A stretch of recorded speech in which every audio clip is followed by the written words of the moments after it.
Tantor Audio, a division of Recorded Books, presents From Fear to Eternity, The Journey of a Course in Miracles by Robert Rosenthal, M.D., narrated by Tom Parks. Forward.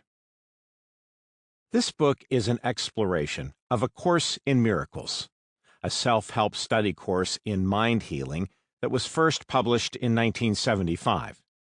It has since sold approximately 3 million copies and touched the lives of countless people worldwide.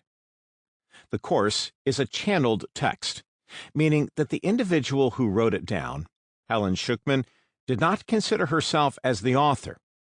Rather, she said she was taking dictation from a voice that identified itself as Jesus Christ.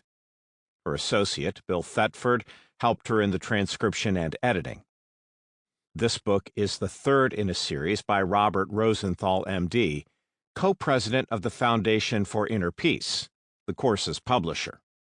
It follows on his first two works, From Nevermind to Evermind, Transforming the Self to Embrace Miracles, 2019, and From Loving One to One Love, Transforming Relationships Through A Course in Miracles, 2020. Both of these have been published by Gildan Media. Listeners wanting more on the background of the course are referred to these two books. Preface by Robert Rosenthal, M.D. A Course in Miracles takes us on a journey. It is not an outer journey. Our bodies do not travel somewhere new. It is a journey within, in which our mind learns to shift from a false sense of who and what we are to reawaken to our true identity as spirit. This can never change, no matter what we do, no matter how much we may try to close our eyes and shut out the truth. It can never change, because it is beyond our ability to change. It was created by God. In practical terms, the journey of A Course in Miracles can be summarized as leading us from fear to eternity. Granted, it's an amusing bit of wordplay based on the title of the famous 1953 Hollywood movie From Here to Eternity. But it is apt. We begin in fear, and at the journey's end realize we are in eternity and always have been. According to A Course in Miracles, we are born into a world of separation. We believe that we are unique, individual beings. We inhabit physical bodies that live, interact, and move about within a world that is, for the most part, beyond our ability to control. Shit happens. That includes unexpected illness, accidents, floods, tornadoes, pandemics, financial crashes, terrorist attacks, wars, and so on. Ultimately, this individual self must die. It is tied to the body, and the body is not immortal. The fact that we don't know which day will be our last provokes a great deal of fear. Everything we know, everything we love, it could all come crashing into oblivion at any moment. Fear is the natural state of the ego. It is our natural state if we choose to identify with the ego and reject spirit. Of course, we do our best not to think about the inevitability of death. We paper over life's uncertainties with attempts at control. We take steps to stay healthy, protect our bodies from damage, and extend their lives as long as possible. The predictability of routine can also be very reassuring. Getting out of bed each morning, showering, sipping coffee, doing whatever we do throughout the day, then returning home to dinner, leisure time, bed, these convey an illusion of predictability and safety. The sun will rise again in the morning. Christmas and your birthday will cycle back around for another year. This veneer of predictability is comforting and probably necessary. Who could make it through the day if they constantly ruminated about impending death, much less the demise of all humankind? Physics tells us that the universe itself will one day come to a halt. It's only a matter of time. Time is not infinite. It strings out in increments of hours, weeks, years, all of which seem to slip by faster the older we get. Remember how when you were a child, summers seemed almost endless? July stretched on for ages, followed by an equally generous August. Not so anymore. 20 years is a lifetime when you turn 21. At 60, it's merely 1/3. What has an end is fearful. What is unknown and beyond our control is quietly terrifying. This seems to be our lot, and we make the best of it. Yet we cannot ignore those glimmers of something more, something greater, moments that sail free of the linear press of time, moments the English poet William Wordsworth called intimations of immortality. In such moments, which I called perfect moments in my book From Nevermind to Evermind, we are granted a taste of the infinite and discover there the antidote to our fears. The cure for time's relentless death march turns out to be timelessness. Once experienced, the desire to recapture these moments, to make them endure somehow and become our permanent state, becomes the goal of life's journey. It is also the goal of A Course in Miracles. There can be no remedy for fear within the ego's narrow concept of self and world. Fear is inherent, the default setting. Therefore, to move past fear, we must learn another way of understanding the self and the world, one that has no relation to the limited ego mind. We must learn to embrace eternity. There is only one lesson in the course's workbook for students that's repeated over and over, 26 times in all. It is this: I am as God created me, or I am still as God created me. We are told that this simple statement on its own would be sufficient to awaken us from our dream of separation and suffering if we fully believed it. Obviously, we do not. But all our searching will be futile if we start out from a false premise about who or what is doing the searching. If our true identity is the Son of God, as the Course tells us, and if that identity is shared by all minds, then we will not find it in illusions of separation. If the goal of the journey is remembering God, then nothing else will do. It is impossible to remember God in secret and alone. The lonely journey fails because it has excluded what it would find. The journey back to God and our true self, the journey from fear to eternity, is the only journey worth taking, because it is the only one with a real purpose. The purpose always determines the direction of the journey, where it begins, how it proceeds, and how it ends. The Course points out that without a purpose, your journey will be rudderless. Without a clear end point, you can never reach your destination. We only know the journey is completed if it has a clear purpose and that purpose has been accomplished. What can I seek for, Father, but your love? Perhaps I think I seek for something else, a something I have called by many names. Yet is your love the only thing I seek or ever sought? For there is nothing else that I could ever really want to find. Let me remember you. What else could I desire but the truth about myself? I was created as the thing I seek. I am the goal the world is searching for. I am God's Son, His one eternal love.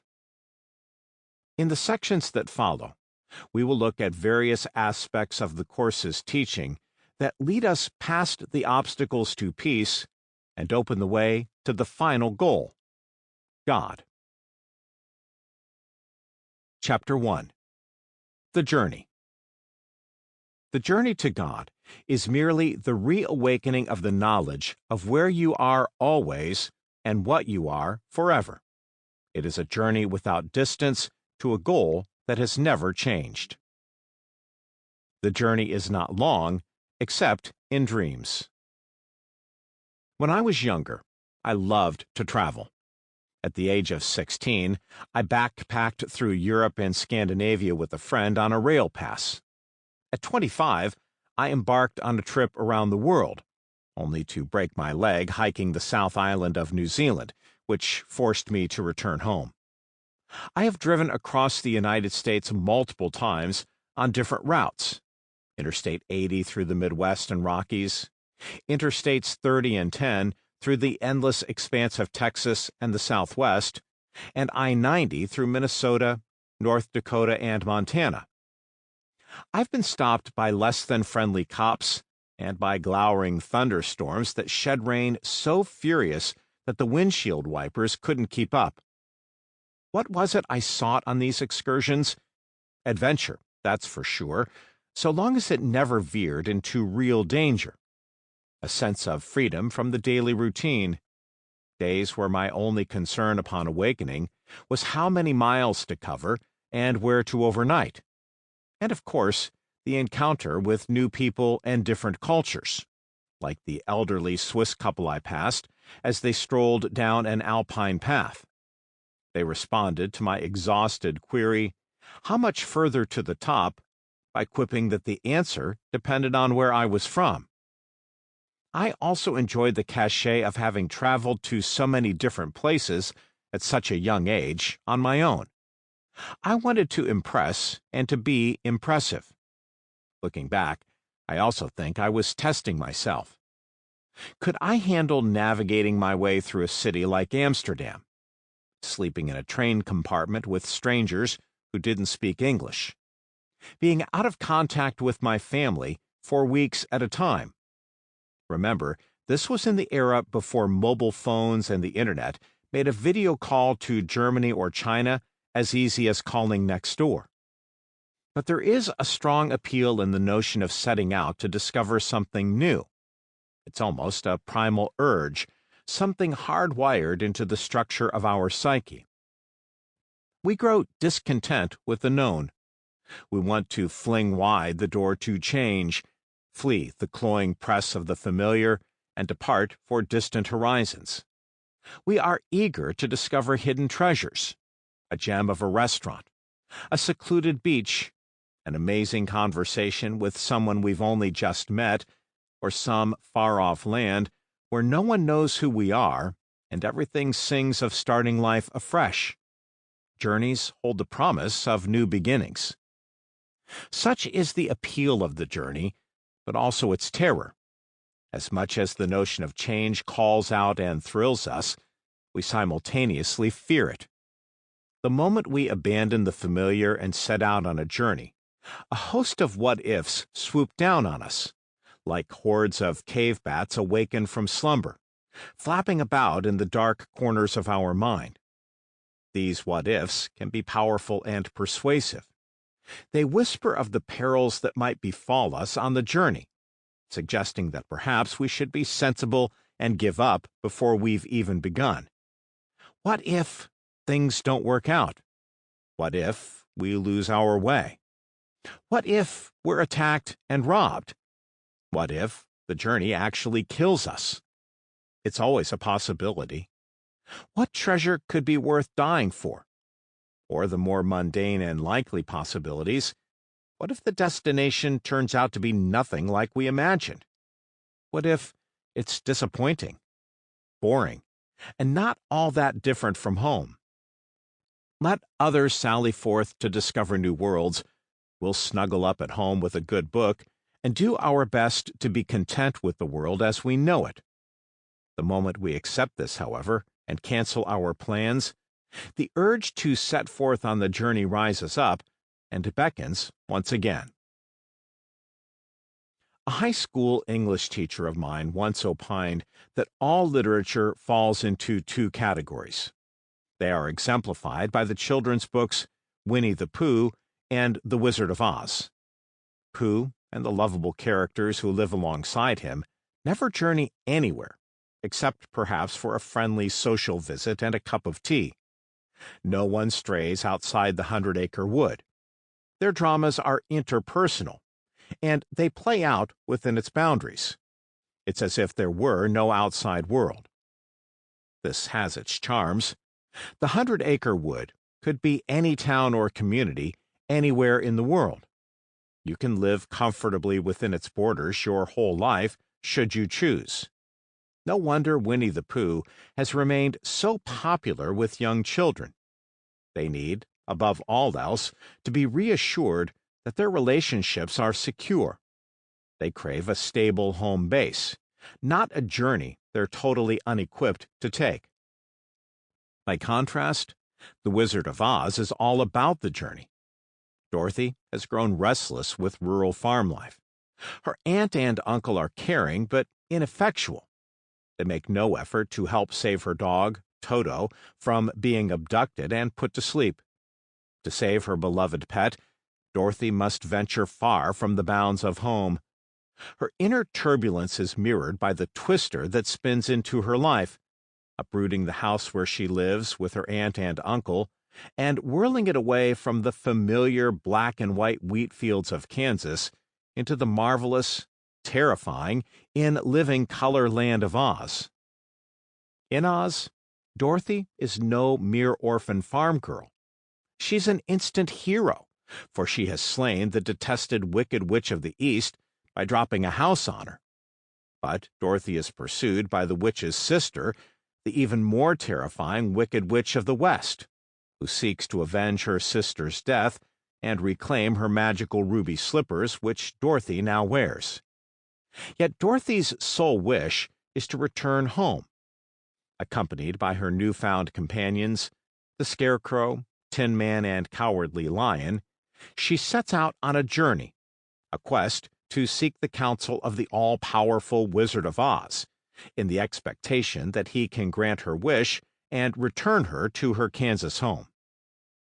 Just as Pooh appeals to younger children, Dorothy speaks to the older child and adolescent. They have discovered that there is an entire world beyond the family. They yearn to explore it, but also fear what may lie in wait for them. Their desire for the new rapidly succumbs to sadness over the loss of their cherished childhood home. They become homesick, not sick of home, as the word seems to imply, but sick for home. The Wizard of Oz reveals something fundamental about the nature of the journey. We strike out into the unknown, leaving the home we know, but which no longer satisfies us, to seek a new home, a magical place where we will be welcomed, loved, and appreciated as never before. We feel we must leave home in order to find our real home. Yet as Dorothy's journey through Oz makes clear, the home we seek was never truly lost. It was with us always. The journey never occurred except in dreams. For Dorothy, it was a hallucinatory byproduct of head trauma. That is, a sharp blow to the mind. According to A Course in Miracles, the separation from God was just such a blow. It points out, echoing Mary Baker Eddy, founder of Christian Science, that the Bible says that a deep sleep fell upon Adam, and nowhere is there reference to his waking up. The Course sums up both Adam's and Dorothy's journeying in one simple, eloquent line. You travel but in dreams, while safe at home. A Course in Miracles tells us that we have no choice about setting out on a journey. However much we may avoid it, the journey is imperative. As with Dorothy, the journey will find us. You will undertake a journey because you are not at home in this world, and you will search for your home whether you realize where it is or not. The Course does sound a note of caution about the journey's goal. If you believe it is outside you, the search will be futile, for you will be seeking it where it is not. We are warned against pursuing false goals and false gods, because these will never satisfy our yearning. They will keep us forever searching. Like the Hebrews of the biblical book of Exodus, 40 years can pass in a heartbeat wandering the wilderness if you choose to worship golden calves. 40 years turns out to be a small price to pay if, at the journey's end, you finally do reach your promised land. But if you do not, an entire lifetime has been squandered. The ego is the part of the mind that has dreamed itself separate from God. Like a poker player who refuses to fold a losing hand, it bluffs and bets the pot, confident in itself, certain of its ability to hoodwink us. The ego always tries to subvert our desire to find our way home to God in order to cement its commitment to separation. One way it achieves this is by sending us on useless journeys. Their goal is always to obtain something special for ourselves alone, an object, a person, or an experience, something of great value that will make us unique, admirable, and desirable, something that can invest our lives with a meaning far beyond the mundane. The ego believes that such treasures can only be found outside itself. It knows its own inherent weakness and lack of value, although it will never admit this. The ego's core sense of shame was a topic of the second book in this series, From Loving One to One Love. Therefore, the last place it cares to look is within. Even when it embarks on a regimen of self-improvement, its real motive is to compensate for this sense of weakness and lack. As a result, any success it wins will paradoxically reinforce the fact that it is weak and lacking. Otherwise, why would it need to seek external goals? Only by going outside of itself can the ego appropriate those qualities it deems necessary to be seen as strong and whole. This kicks off an endless cycle of searching, as each achievement ultimately falls short of expectations. Worse yet, it exposes a deeper layer of need and launches the next round in the perpetual search. How could it be otherwise? How can what is inherently weak become strong? How can lack become fulfillment? How does nothing become something? A mirage will never harden into reality, no matter how doggedly you pursue it. You already have a self that was created by God. Nothing can replace this, especially not the nothingness that is the ego. There is no possible substitute or alternative for what is everything and always. Nor is there anything that can sully the purity or divide the wholeness of this self that God created. The ego's quest to improve its meager image of self is doomed from the start. That is also why it is never-ending. Searches undertaken by the ego give rise to more searches, because its goals are unreal. The range of their results is bounded by the ego's inability to comprehend anything beyond its own nature. In the first book of this series, From Nevermind to Evermind, Transforming the Self to Embrace Miracles, I likened it to marooned sailors trying to quench their thirst with seawater. The more they drink, the more in need of water they become. Thirst leads to greater thirst. Lack leads to further lack. No matter what the journey looks like or where it seems to be going, in truth, there is only one destination that will satisfy, only one that delivers the pure water of spirit to our thirsting minds and brings our seeking to an end. This is the awakening to our true self. Because this self is never absent, never lost or separate from us, we realize at the journey's end that in fact there was no journey. As Dorothy discovered, it was all a bad dream.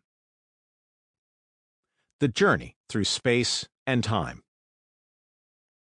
The ego's journey is an attempt to control uncertainty. The uncertainty is central to the ego's nature.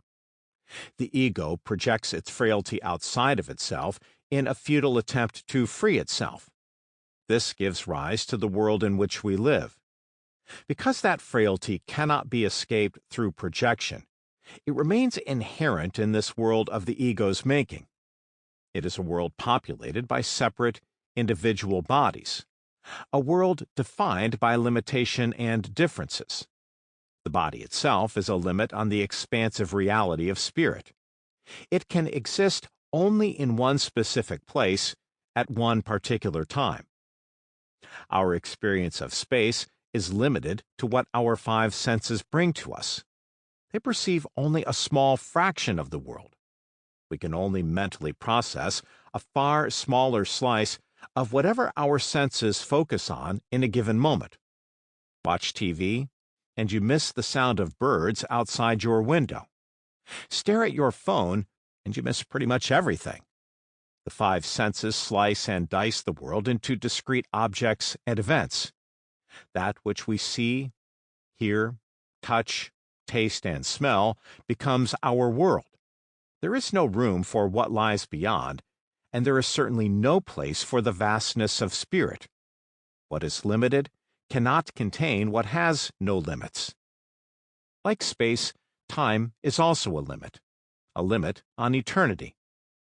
Time divides experience into past, present, and future, giving short shrift to the present. It further divides these into minutes, hours, days, and years. Yet God is eternal and without limits of any kind. That is how He created us as well as an extension of His being. Time is therefore an attempt by the ego to limit God. This insane attempt gives rise to a world of insanity in which God and spirit are squeezed out. As long as we process experience in terms of time, they can play no role. Because the ego's world is governed by the laws of space and time, so too are the journeys it undertakes. They may require it to travel someplace else, a journey through space. Alternately, they may require years of struggle and frustration while waiting for circumstances to change, a journey through time. Either way, the ego's journey plays out within its dream of separation. There is no visa, no green card that can grant it admission to heaven, where love is the only law, eternity the only time, and God the only reality. The ego is condemned to walk the world it made, and, within its limited confines, seek for what it regards as salvation. The problems with the ego's approach are many, but the most significant is this. Wherever we go, and whoever we're with, however remarkable and amazing they may seem, we bring our old self along. We change the stage props, but not the play or the player. The body-based self is all we know, or so we believe. No matter how far we journey, or whom we encounter, no matter how much riches or fame we accumulate, we do so as an ego self. We remain enslaved to a false identity, and that's where the journey stalls. As I wrote in my book, From Plagues to Miracles, the transformational journey of Exodus, from the slavery of ego to the promised land of spirit, the ego is crafty. It will gladly embrace a new set of roles and beliefs to convince us we've changed, when all we've really done is rearrange the pieces of our self-concept. The slave exchanges one set of dirty clothing for another and remains a slave. The truth is, we cannot use the ego mind to free ourselves from ego. A slave cannot escape using the tools of slavery. After you've lived enough years, you begin to take notice of this pattern by which one ego goal falters, and before you have time to reconsider, another steps in to replace it. It matters not how many times you end up hurt or disappointed. The ego always has another enticing bauble to dangle before your eyes and keep you seeking. Eventually, you grow dispirited. Maybe you give up altogether. Maybe you resolve never to give up, determined to make good on the ego's promises no matter how long it takes. Or maybe you decide, Sample complete. Ready to continue?